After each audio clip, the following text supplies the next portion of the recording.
শবে বরাত নিয়ে আমাদের মধ্যে ভুল ধারণা আছে, এমনকি 12 রাকাত নামাজ পড়ার নিয়ম আছে, এমন সঠিক কিনা? শবে বরাতে মূলত কি কি আমল আছে? শবে বরাতে কি কি আমল আছে ভাই? শবে বরাত উপলক্ষে ওই রাতে করার জন্য হাদিসে আলাদা করে এই আমল, এই নামাজ, এত সূরা, এতবার, এরকম কোনো কথা কোনো বিশুদ্ধ হাদিস দ্বারা প্রমাণিত না।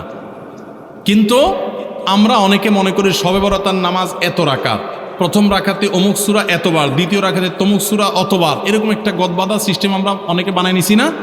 এগুলোর কথা কোনো হাদিস দ্বারা কিন্তু প্রমাণিত না। হাদিসের নামে, ইসলামের নাম মন গড়া কিছু করলে সেটা কিন্তু জায়েজ হবে না। তাহলে আমি কি করতে পারি? মধ্য শাবানের রাত, যেটাকে আমরা শবে বরাত বলি, এই রাতে আল্লাহ তাআলা বান্দাদেরকে সাধারণ ক্ষমা ঘোষণা করেন। এই রাতের একেবারে কোনো মর্যাদা নাই, ব্যাপারটা সেরকম না। মর্যাদা হলো যে আল্লাহ তাআলা বান্দাদেরকে সাধারণ ক্ষমা ঘোষণা করেন। তবে যার ভিতরে অন্যের প্রতি হিংসা আছে, শত্রুতা আছে, তাকে আল্লাহ মাফ করেন না। আর যে শিরকে লিপ্ত, আল্লাহ তাকে মাফ করেন না। আপনি মাজারে সিজদা করেন আর শবে বরাতে সারা রাত মসজিদে সিজদা করতেছেন আর কান্নাকাটি করতেছেন, লাভ নাই, কারণ আপনি শিরকে লিপ্ত। শবে বরাতের সাধারণ ক্ষমা বা মধ্য শাবানের রাতের সাধারণ ক্ষমার মধ্যে আপনি পড়বেন না। এই জন্য শবে বরাতে আল্লাহ তাআলা সাধারণ ক্ষমা যদি আপনি পেতে চান, তাহলে আপনার কি করতে হবে? আপনার নিজেকে শিরক থেকে মুক্ত করতে হবে। শত্রুতা, বিদ্বেষ কারো প্রতি রাখা যাবে না, সবাইকে মাফ করে দিতে হবে। আল্লাহ আমাদেরকে তৌফিক দান করুন। শবে বরাত নিয়ে আমাদের মধ্যে ভুল ধারণা আছে, এমনকি 12 রাকাত নামাজ পড়ার নিয়ম আছে, এমন সঠিক কিনা? আমি একটু আগেই বলেছি, শবে বরাতের নির্দিষ্ট কোনো নামাজ, নির্দিষ্ট কোনো রাকাত সংখ্যা, নির্দিষ্ট কোনো আপনার পদ্ধতি, এগুলো কোনোটা কোনো হাদিস দ্বারা প্রমাণিত না। আপনি আল্লাহ তাআলার পক্ষ থেকে সাধারণ ক্ষমার আশায় দোয়া করছেন, নিজের মতো করে ইবাদতবন্দি করছেন, সেটা আপনার ব্যাপার। কিন্তু শরীয়ত আপনাকে নির্দিষ্ট কোনো ফরম্যাট ঠিক করে দেয় না যে এই ফরম্যাটে আপনাকে করতে হবে। আমরা অনেকেই 5 ওয়াক্ত নামাজের খোঁজ খবর নাই, কিন্তু শবে বরাতের নামাজের রাকাত সংখ্যা, পদ্ধতি, এগুলো আমাদের মুখস্থ এবং খুব প্র্যাকটিস করি। এর অন্যতম কারণ হলো আমরা মনে করি ওই রাত্রে ভাগ্য ঠিক হয়। অতএব এই রাত্রে যদি আল্লাহর কাছে একটু দোয়া দুরূদ করে নামাজ কালাম করে ভাগ্যটা নিজের পক্ষে করে নেওয়া যায়, তো আবার আগামী 1 বছর যা মনে চায় করুন। বাংলাদেশের সবচেয়ে বেশি মানুষ মসজিদে আসে কোন রাতে? শবে বরাতে। মসজিদে মানুষ আসছে, এটা তো খুশির কথা, কিন্তু কথা হলো ওই রাতেই কেন বেশি আসে, অন্য সময় আসে না কেন? কাহিনী কি? কারণ মানুষ মনে করে ওই রাতে ভাগ্য ঠিক হয়। যেহেতু ভাগ্য ঠিক হয়, অতএব এই এক রাতে আইসা ভালো করে ফুসলেয়া ফাসলেয়া দোয়া দুরূদ করে টোরে আমি যদি সব নিজের পক্ষে করে নিতে পারি, তাহলে এবার সারা বছর আবার যা মানুষ তা করলাম। একজন এলাকার এখানে চেয়ারম্যান সাহেব আছেন, এলাকার যারা জনপ্রতিনিধি সারা বছর যারা তার কাজ করে তাদেরকে তারা সুযোগ সুবিধা দেয়, তাই না?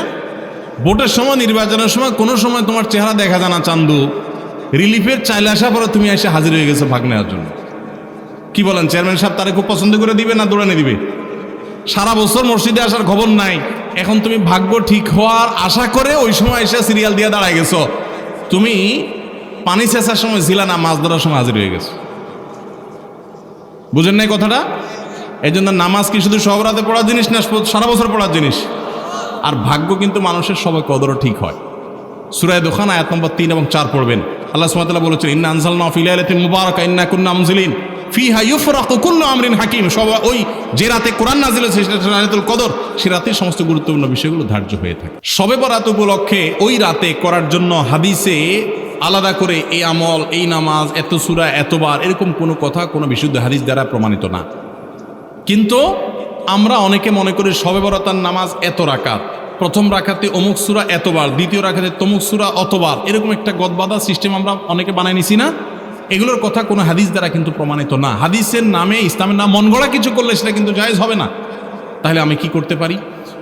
মধ্য শাবানের রাত, যেটাকে আমরা শবে বরাত বলি, এই রাতে আল্লাহ তাআলা বান্দাদেরকে সাধারণ ক্ষমা ঘোষণা করেন। এই রাতের একেবারে কোনো মর্যাদা নাই, ব্যাপারটা সেরকম না।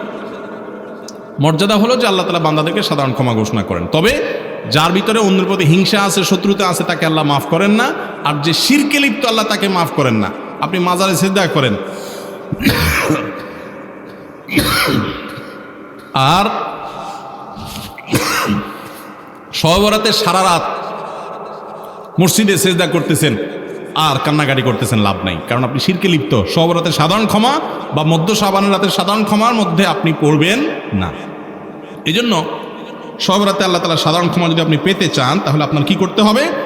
আপনার নিজেকে শিরক থেকে মুক্ত করতে হবে। শত্রুতা, বিদ্বেষ কারো প্রতি রাখা যাবে না, সবাইকে মাফ করে দিতে হবে। আল্লাহ আমাদেরকে তৌফিক দান করুন।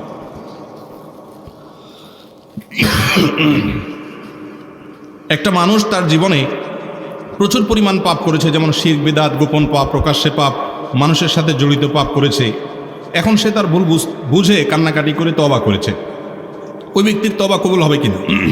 এই অবস্থায় যদি তার মৃত্যু চলে আসে তাহলে কি তার মৃত্যুটা সহজ হবে না কঠিন হবে? ভাইরা আমার, আল্লাহ তাআলা ক্ষমাশীল। যত গুনাহ আপনি করেন, যদি আল্লাহর কাছে লজ্জিত হয়ে চোখের পানি ফেলে দিয়ে বলেন, আল্লাহ আমি আর করবো না, আমি ভুল বুঝতে পারছি, আল্লাহ, অনুতপ্ত হন এবং না করেন, আল্লাহ তাআলা সব মাফ করে দিবেন, সব মাফ করবেন। এমন একটা পাপ নাই পৃথিবীতে যে পাপ ক্ষমার অযোগ্য। এমনকি শিরক করেছেন, মাজারে সেজদা করেছেন, এখন ভুল বুঝতে পেরে লজ্জিত হয়ে বলছেন আল্লাহ মাফ করে দাও, আর করবো না, আল্লাহ তাআলা মাফ করবেন ইনশাআল্লাহ। আল্লাহ ওয়াদা করেছেন, আল্লাহ বলেছেন তুবু ইলাল্লাহি জামিআন আইয়ুহাল মুমিনুন, হে ঈমানদাররা তোমরা সবাই আল্লাহর কাছে তওবা করে ফিরে আসো। লা তাকনাতু মির রাহমাতিল্লাহ, আল্লাহর রহমত থেকে নিরাশ হয়ো না। ইন্নাল্লাহা ইয়াগফিরুদ দুনুবা জামিআ, আল্লাহ সব গুনাহ মাফ করে দিবেন, কিন্তু ক্ষমা চাইতে হবে। আল্লাহ আমাদেরকে ক্ষমা চাওয়ার তৌফিক দান করুন। সকল গুনাহ আল্লাহ তাআলা মাফ করে দিবেন, কিন্তু বান্দার হক মেরে দিয়েছেন, টাকা নষ্ট করেছেন, মানুষের হক খেয়ে ফেলেছেন, তাহলে সেই গুনাহ কিন্তু আল্লাহ রাব্বুল আলামিন, আপনি ওই আল্লাহর কাছে তো মাপ চাইলে মাফ হবে না, আল্লাহর কাছে মাপ চাইতে হবে, আবার বান্দার হক ফেরত দিতে হবে। সারা জীবন মানুষের পকেট কেটে, মানুষের কলিজা কেটে, রক্ত চুষে, টাকা কামাই করে লাখপতি কোটিপতি হয়ে এবার বুড়া বয়সে মসজিদে, মাদ্রাসায়, মাহফিলে হুজুরদেরকে দান সাদাকা টাকা পয়সা দিয়া চারপাশে এবার হাজী সাহেব গাজী সাহেব ছেড়া মক্কা শরীফ যাইয়া ওমরা করে, হজ করে, দায় রেখা, আপনি লম্বা জুব্বা নিয়া, তসবি নিয়া, জায়নামাজে বসে এবার আল্লাহওয়ালা হয়ে গেছেন। আর সারা জীবন মানুষের পকেট কাটছেন, জীবন ধ্বংস করছেন, আত্মসাৎ করছেন, ঘুষ খাইছেন, দুর্নীতি করছেন। মনে রাখবেন, এই ইবাদত বন্দি গিয়ে সেগুলো কিন্তু কাটাকাটি হবে না, সেগুলো কাটাকাটি হবে না। আমরা অনেকে মনে করি যে আরে জোয়ান বয়সে এগুলো কামায়নি, এর শেষ বয়সে এসে ফেরেশতা সেজে যাব। আপনি ফেরেশতা সেজে গেছেন, আমি চিনব না, আমি দেখবো মাশাআল্লাহ কি সুন্দর দাড়ি, হাজী সাহেব গাজী সাহেব মাশাআল্লাহ, নারে তাকবীর, আলহামদুলিল্লাহ, কিন্তু আল্লাহ কিন্তু জানে আপনি কি করে আসছেন। তাহলে কি করতে হবে? যাদের হক মেরেছেন তাদের হক তাদেরকে ফেরত দিতে হবে, তাদেরকে যদি খুঁজে না পাওয়া যায় তাদের তরফ থেকে দান করে দিতে হবে, এরপর আল্লাহর কাছে মাপ চাইবেন, মাফ হবে। বান্দার হক খুব ডেঞ্জারাস, আল্লাহ তাআলা আমাদেরকে বোঝার তৌফিক দান করুন। ভিন্ন ধর্মীরা কেন জাহান্নামে যাবে? অন্য ধর্মের মানুষরা কেন জাহান্নামে যাবে? এখন আমার প্রশ্ন হলো, অন্য ধর্মের মানুষরা তারা কি জান্নাত বিশ্বাস করে? বোঝেন নাই কথা? যে মুসলমান না সে কি জান্নাত বিশ্বাস করে? তাহলে আপনি তাকে জান্নাতে নিতে চাচ্ছেন, যে একজন মানুষ অন্য ধর্মের কিন্তু মানুষটা ভালো ছিল, সে কারোর ক্ষতি করে নাই, তাহলে এই লোকটা কেন জান্নাতে যাবে না? আমার প্রশ্ন হলো, যে যেটা বিশ্বাস করে না তারা যদি টাইনা ওই জায়গায় নেওয়া হয়, তার প্রতি সুবিচার হবে না অবিচার হবে? বুঝেন নাই কথা? একজন একটা বিশ্বাস করে না, তারা জোর করে টেনে ওখানে নিলেন, এটা কি তার প্রতি সুবিচার হবে না অবিচার হবে? তো যে জান্নাত বিশ্বাস করে না, যে আল্লাহরে বিশ্বাস করে না, তাহলে তার জন্য আল্লাহর কাছ থেকে আপনি জান্নাত আশা করেন কোন যুক্তিতে? বুঝেন নাই ভাইরা আমার?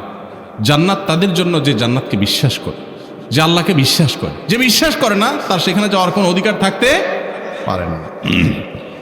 শবে বরাত নিয়ে আমাদের মধ্যে ভুল ধারণা আছে, এমনকি 12 রাকাত নামাজ পড়ার নিয়ম আছে, এমন সঠিক কিনা? আমি একটু আগেই বলেছি, শবে বরাতের নির্দিষ্ট কোনো নামাজ, নির্দিষ্ট কোনো রাকাত সংখ্যা, নির্দিষ্ট কোনো আপনার পদ্ধতি, এগুলো কোনোটা কোনো হাদিস দ্বারা প্রমাণিত না। আপনি আল্লাহ তাআলার পক্ষ থেকে সাধারণ ক্ষমার আশায় দোয়া করছেন, নিজের মতো করে ইবাদতবন্দি করছেন, সেটা আপনার ব্যাপার, কিন্তু শরীয়ত আপনাকে নির্দিষ্ট কোনো ফরম্যাট ঠিক করে দেয় না যে এই ফরম্যাটে আপনাকে করতে হবে। আমরা অনেকেই 5 ওয়াক্ত নামাজের খোঁজ খবর নাই, কিন্তু শবে বরাতের নামাজের রাকাত সংখ্যা, পদ্ধতি এগুলো আমাদের মুখস্থ এবং খুব প্র্যাকটিস করি। এর অন্যতম কারণ হলো আমরা মনে করি ওই রাত্রে ভাগ্য ঠিক হয়, অতএব এই রাত্রে যদি আল্লাহর কাছে একটু দোয়া দরুদ করে নামাজ কালাম যদি ভাগ্যটা নিজের পক্ষে করে নেওয়া যায়, তো আবার আগামী 1 বছর যা মনে চায় করুন। বাংলাদেশের সবচেয়ে বেশি মানুষ মসজিদে আসে কোন রাতে? শবে বরাতে। মসজিদে মানুষ আসছে, এটা তো খুশির কথা, কিন্তু কথা হলো ওই রাতেই কেন বেশি আসে, অন্য সময় আসে না কেন? কাহিনী কি? কারণ মানুষ মনে করে ওই রাতে ভাগ্য ঠিক হয়। যেহেতু ভাগ্য ঠিক হয়, অতএব এই এক রাতে আইসা ভালো করে ফুসলা ফাসলা দোয়া দরুদ করে টোরে আমি যদি সব নিজের পক্ষে করে নিতে পারি, তাহলে এবার সারা বছর আবার যা মানুষ তা করলাম। একজন এলাকার এখানে চেয়ারম্যান সাহেব আছেন, এলাকার যারা জনপ্রতিনিধি সারা বছর যারা তার কাজ করে তাদেরকে তারা সুযোগ সুবিধা দেয়, তাই না? ভোটের সময়, নির্বাচনের সময় কোনো সময় তোমার চেহারা দেখা যায় না, চান্দু রিলিফের চাইলে আসা পরে তুমি এসে হাজির হয়ে গেছো ভাগ নেওয়ার জন্য। কি বলেন চেয়ারম্যান সাহেব তারা খুব পছন্দ করে দিবে না দৌড়ানে দিবে?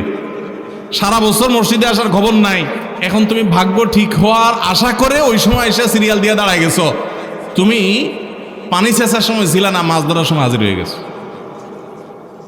বুঝেন নাই কথাটা? এই জন্য নামাজ কি শুধু সব রাতে পড়ার জিনিস না, সারা বছর পড়ার জিনিস। আর ভাগ্য কিন্তু মানুষের সবাই কদরও ঠিক হয়। সূরা দোখান আয়াত নম্বর 3 এবং 4 পড়বেন। আল্লাহ সুবহানাহু ওয়া তাআলা বলেছেন, ইন্না আনজালনাহু ফি লাইলাতিন মুবারাকা ইন্না কুন্না মুনজিলিন ফিহা ইউফরাকু কুল্লু আমরিন হাকিম। ওই যে রাতে কোরআন নাযিল হয়েছে সেটা লাইলাতুল কদর, সে রাতে সমস্ত গুরুত্বপূর্ণ বিষয়গুলো ধার্য হয়ে থাকে। আল্লাহ আমাদের বুঝার তৌফিক দান করুন।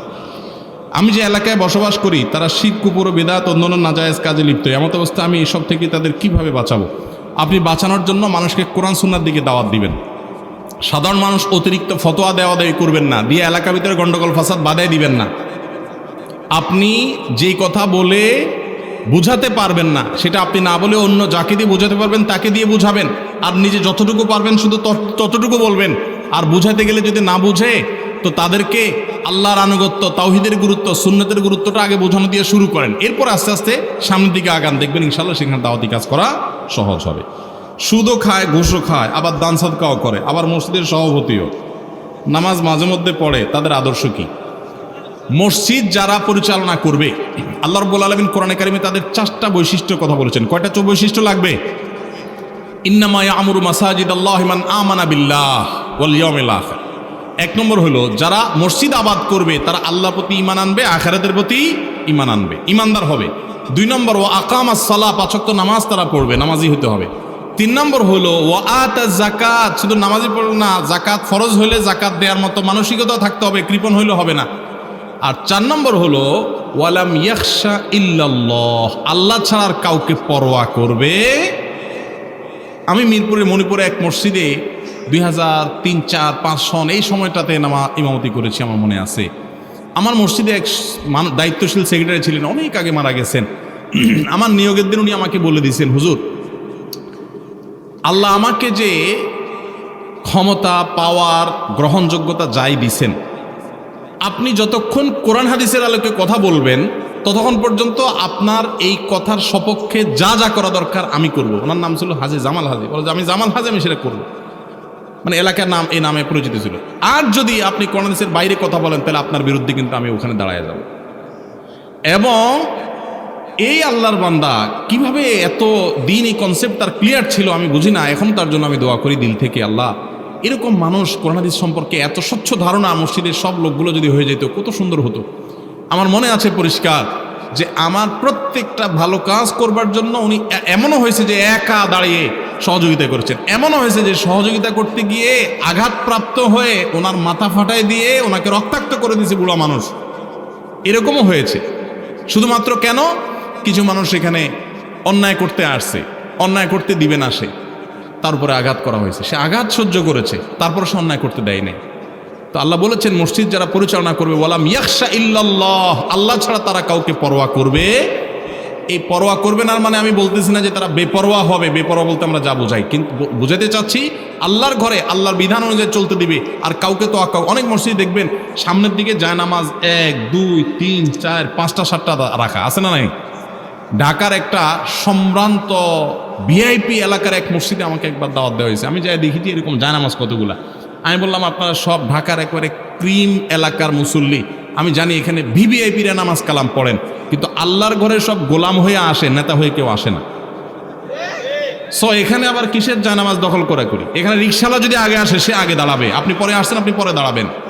পৃথিবীর কোথাও যদি সাম্য না থাকে মসজিদে সাম্য থাকবে। মসজিদ আমাদেরকে সেই শিক্ষা দেয় যে একজন প্রেসিডেন্ট, তার পাশে একজন রিকশাওয়ালা, একজন দিনমজুর, একজন সাধারণ মানুষ, সেও তার সাথে দাঁড়িয়ে নামাজ পড়তে পারবে, তার ইগোতে লাগতে পারবে না, তাহলে সে গোলাম হতে পারবে না। তো মসজিদগুলোকে এইভাবে যদি আদর্শের জায়গা বানানো হয় তাহলে সেটা হবে মসজিদ, এবং মসজিদ কমিটির লোকেরা সেরকম যোগ্যতা সম্পন্ন হতে হবে।